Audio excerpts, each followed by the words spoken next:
Good morning. I just wanted to show you that the sun is out. You can see the neighbor's dog. Let's zoom in there. Yep. Hey, Lola. Go home, Lola. Anyways, we've got daffodils. And good morning, Maisie. Are you awake yet? Maisie, hey, hey, hey. She's like, what do you want? What do you want? Hi, hi.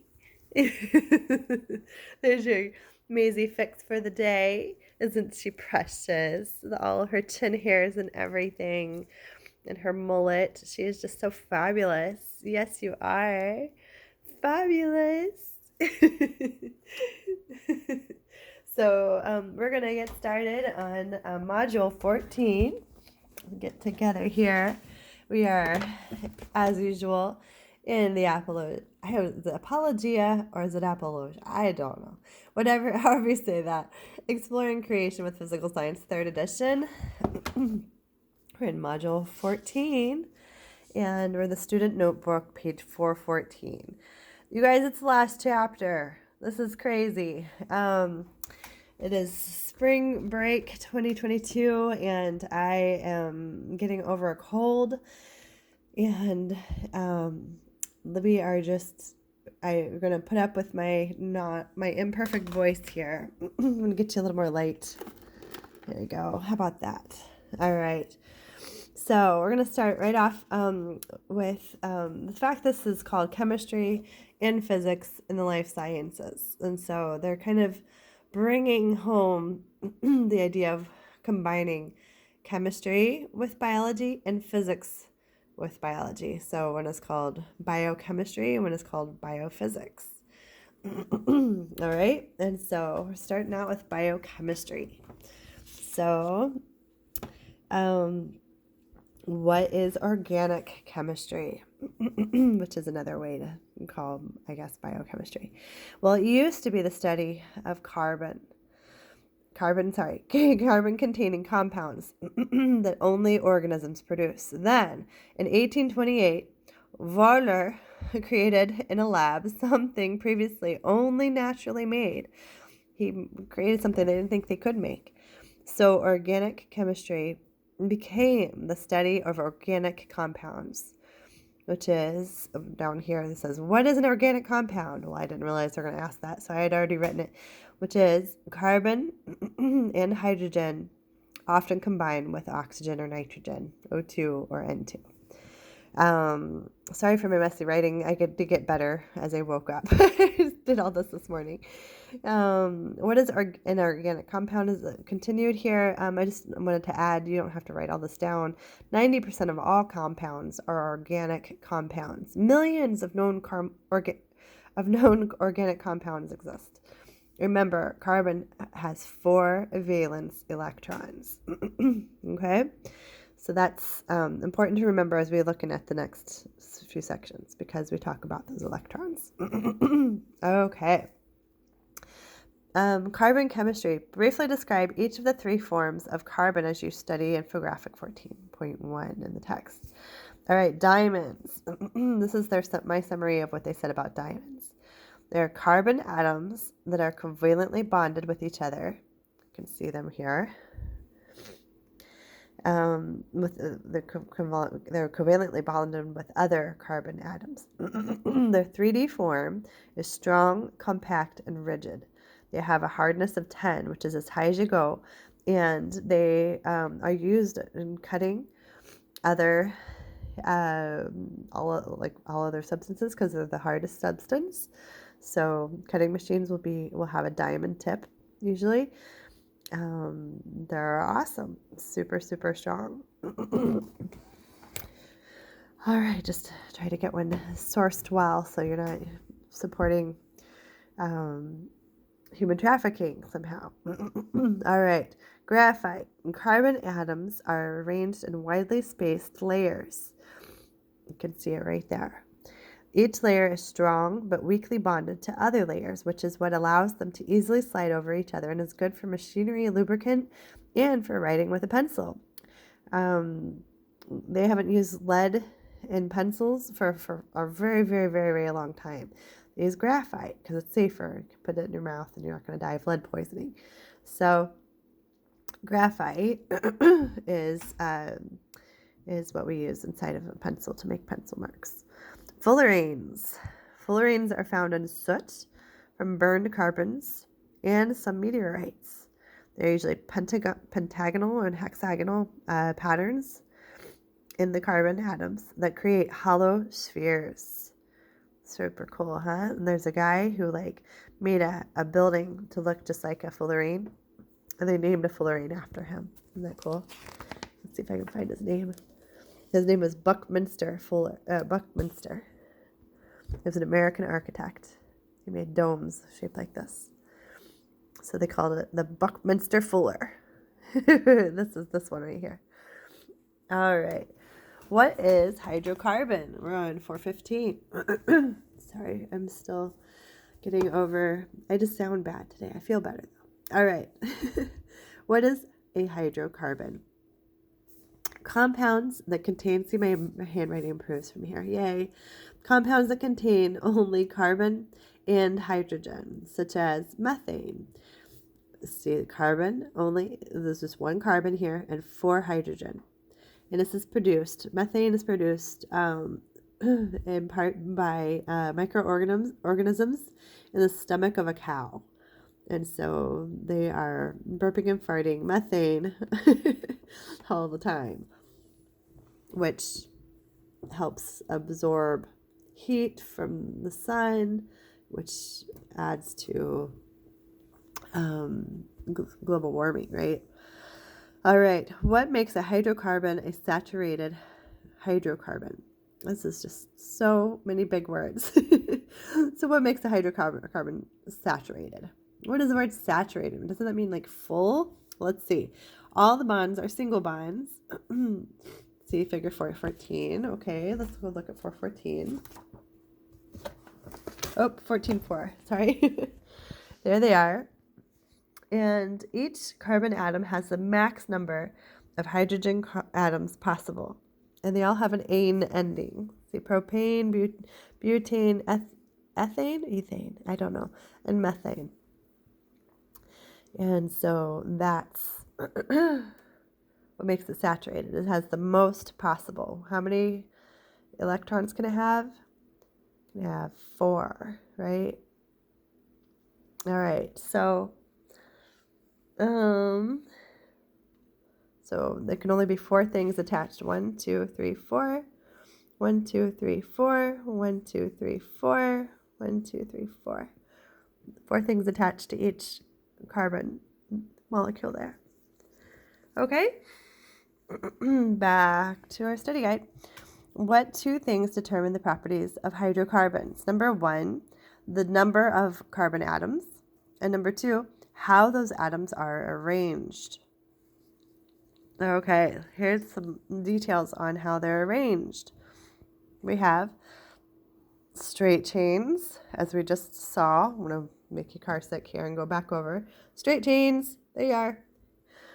Number in the chain affect the state at room temperature. Either they're gas or liquid. And I think all of these, it said, start out as a gas, and some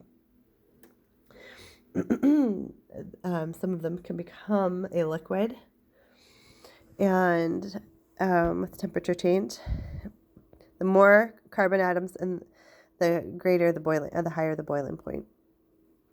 So the longer the chain, the higher the boiling point. Interesting. All right, branched chains like isobutane. Didn't we just have a C4H10? What? We did. There it is again, C4H10, but this one's called something different. It's called butane. It's called isobutane. What? How can that be? All right, we'll get to that in a second. Branched chains, like this one, at least one carbon atom branches off the chain of carbons. That's a branched chain. And ring shape. This one they had very confusing in the book, and I'll show you what it says in the book. This is ring shaped. This is clearly a ring shape. That's clear. Cyclobutane. Well, guess what they have it as? C4H10, C4H10, C4H10. What? So, but then it says right here, if you count them, 1, 2, 3, 4, 5, 6, 7, 8, there's only 8 hydrogen. Why does it say 10? Well, it can't fit those extra ones around it because it is using all of its 4 connections to make a ring. So these did not, they had extras on the sides of them. And this does not have those extras because they're interlocking, they're all holding hands. And so they have too few extras to hold on those extra hydrogen ones. Does that make sense to me? Not completely. Why does it say that here and this here with the H10 and the H8? I don't know. But I do know the why this can't be a 10 is because of that. So which one should you write down? I don't know. But I will say, I can tell you what an isomer is. Yay!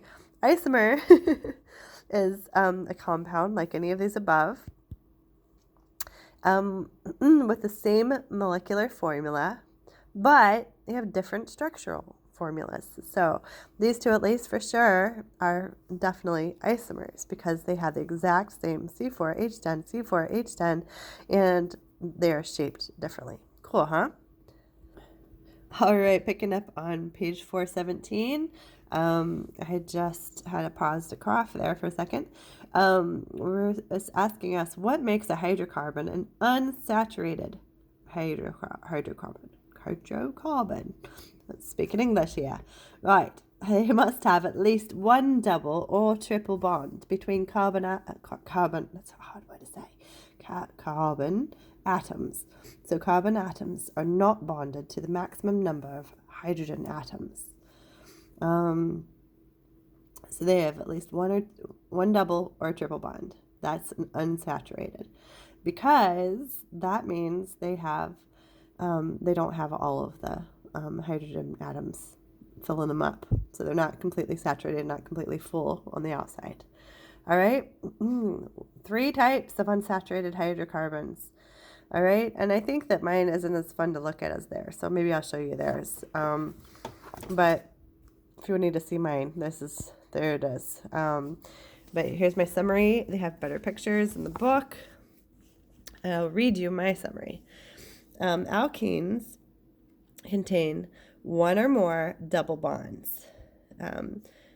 Most fruit and veggies produce ethylene, which speeds up ripening. See the bananas? They're ripening because of ethene. Let's see here. Aromatic hydrocarbons. They also contain one or more double bonds and have names the ENE at the end. Ene. These form a ring, though, where valence electrons are shared by the carbon atoms. They are often odoriferous, too, by the way, hence the name aromatic. So they stink or they smell good. We don't know. This depends on the aromatic hydrocarbon. All right, alkynes. The ine ending, YNES, is the ending for this part, which is one or more triple bonds. See that up there? Triple bonds. These were just double. 2, 2, 1 or more. This one has 3. They are the most reactive hydrocarbon compound and are pretty rare. The ethine in acetylene torches, sorry, it's a hard, I may not be saying that right. Acetylene, I can't think of another way to say it. Acetylene torches can produce a flame so hot that it can melt and weld most metals. Whoa. So those triple bonds make them reactive and burn easily. All right, name 3 forms of carbon. They are diamond, graphite, and fullerenes. Those are just 3 types. Doesn't mean they're the only 3 types. There's lots of carbon in the world. Most of the world is made of carbon. All right. What are 3 ways? We're on 418 on your own. 3 ways that the carbon atoms can be arranged in a hydrocarbon molecule: straight chains that we looked at before, branch chains, or ring shape. We just looked at those. What is an isomer? Any molecule with the same molecular formula but different structural formula. Okay, so same, where'd they go? I'm going to find it. These are the isomers, right? Same, different shape. Isomer. Boop. Okay? Okay. 14.4 asks, a scientist discovered a new unsaturated hydrocarbon. She determined there were 2 triple bonds between carbon atoms in the molecule. What type of unsaturated hydrocarbon did she discover? Boy, that sounds confusing. And wouldn't you just be like an hour ago, like, I would have never known this. But we know it now, right? Which one has the triple bond? Is it the alkenes, aromatic hydrocarbons, or the alkynes? Triple bond, boop, boop, alkynes is our answer, right? Alkynes. Yay! All right, moving on. Okay, we're on 418. Describe the 3 main types of fossil fuels and how we use them in our everyday lives. All right, we have coal, which is a solid fossil fuel. It is mostly made up of aromatic hydrocarbons with a high ratio of carbon to hydrogen atoms. More soot is produced by burning coal than other fossil fuels. It powers electricity by burning it in power plants. Burning coal. I drew a picture of a volcano because it says that huge catastrophic events like volcano eruptions, probably floods and other things like that too, would happen, and it would like bury all the living things, and they would be under such pressure that, and they're mostly made up of coal of carbon, and they would turn into coal below the catastrophic event because of the pressure they were under. And so that's where we get the coal. Okay. So if you've heard of a coal mine, that's what they're digging for. They're digging for that coal of old natural things that turned into coal because they were under pressure. All right, natural gas is a gas. It comes from the remains of marine organisms. This like blew my mind at first. It's like marine, like in the ocean, but wait, like methane, because of the marine is in those marine microorganisms are in the stomach of a cow. So it's swimming around all right, but not in the ocean. So moo to remind us of where the methane comes from. Also ethane, propane, isomers of butane. They can all be used in, these are all natural gases. Natural gases can be used in power plants and burns cleaner than coal and with less soot than coal. See, figure 14.7. Let's go look at a picture. Here we go. Oh, I like this one because it's blue. That's how natural gases burn. Isn't that cool? And so if you have a gas stove, it may look something, maybe not quite as fancy as that, but my goodness. Unless you have a lot of money, that's a really nice stove, okay? All right, let's see here. Coal from plants. That's a fossil. Basically, I guess, the coal on the rock there, I guess. I don't know. And the next one is petroleum. Check it out. Boop. Petroleum is a liquid, it's also known as crude oil. It also comes from the remains of marine animals like plankton and algae. It is pumped out of the ground by oil rigs, both on land and offshore. Once out of the ground, it is processed and separated into simpler mixtures such as gasoline, kerosene, and heating oil. But that was all very, very interesting. All right, Mrs. Wigton, learning stuff. She is. This is good. Okay, lead learner here. What is the difference between complete combustion and incomplete combustion? All right. Complete combustion. This motivated me to clean my stove more than anything I've ever read. Complete combustion is fossil fuels are burned with adequate oxygen, and the only byproducts are carbon dioxide and water. It just burns clean. I think that propane combustion. I don't know. I think this is probably a pretty darn clean combustion going on here. Complete combustion. Little shout out to my husband, who is a inspector of hot air balloons on the side for his side job. He fixes airplanes normally, but he loves to work with hot air balloons too. So that's been a really neat little fun thing. Yeah. All right. So incomplete combustion is if a stove or a furnace has not been cleaned properly or isn't well ventilated with enough air, then complete combustion may not be able to happen. So, and therefore, carbon monoxide might be produced, which we all know is very dangerous. And if you don't have one in your home, ask your family to get a carbon monoxide detector so that if anything like that ever happens, because you can't smell it, and so it can just be a deadly killer in your home. All right. What are the three main fossil fuels? This is the last little bit for this video. They are, and what phase state are each type in? Coal, we agreed with earlier, solid. Natural gas, surprise, it's a gas.